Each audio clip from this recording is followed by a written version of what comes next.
We're taught to be a little ashamed of jealousy. We call it petty or insecure or too much.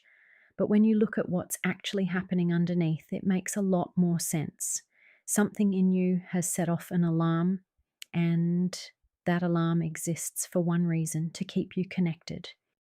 That sharp, panicky feeling when a partner pulls away or someone new appears has a name.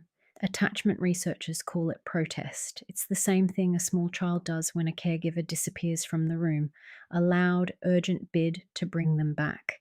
Underneath all of it is a simple pull toward closeness. The texts that pile up, the "who's that?" The urge to test, to go quiet, to provoke some kind of reaction. Researchers call these hyperactivating strategies. It's the attachment system turned all the way up, trying to pull someone you love back into range. In studies that walk people through escalating jealousy scenarios, those higher in attachment anxiety stay on high alert. They notice a threat sooner. They feel more jealousy, more sadness, more worry, and then they reach for those protest behaviors aimed right at their partner. If closeness has ever felt unreliable, your nervous system learns to watch for the first hint that it's slipping away. Jealousy is that scanner firing, and it fires hardest over the bonds you care about most. There's nothing defective in that. It's just an old lesson still running. Some part of you isn't yet sure this love will hold. But the cruel twist is that protest usually backfires.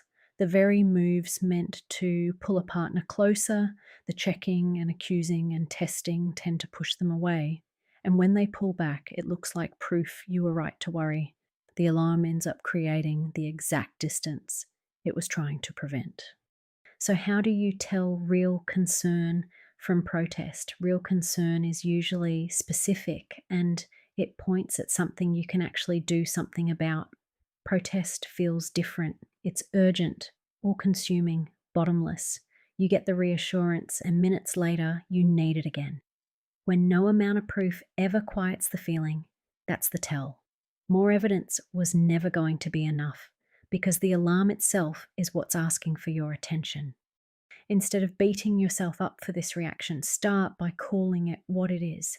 This is the alarm talking. That one small move, just labeling the feeling, turns an automatic reaction into a choice. Then comes the braver part. Say what you actually need, plainly and out loud. No tests, no traps, just ask. So try to hold jealousy a little more gently.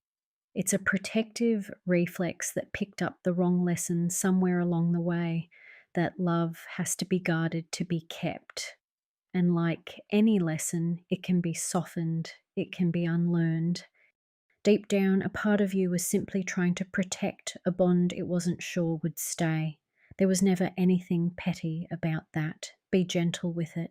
And if this helped, follow HealThee Mind for more tools for your mind.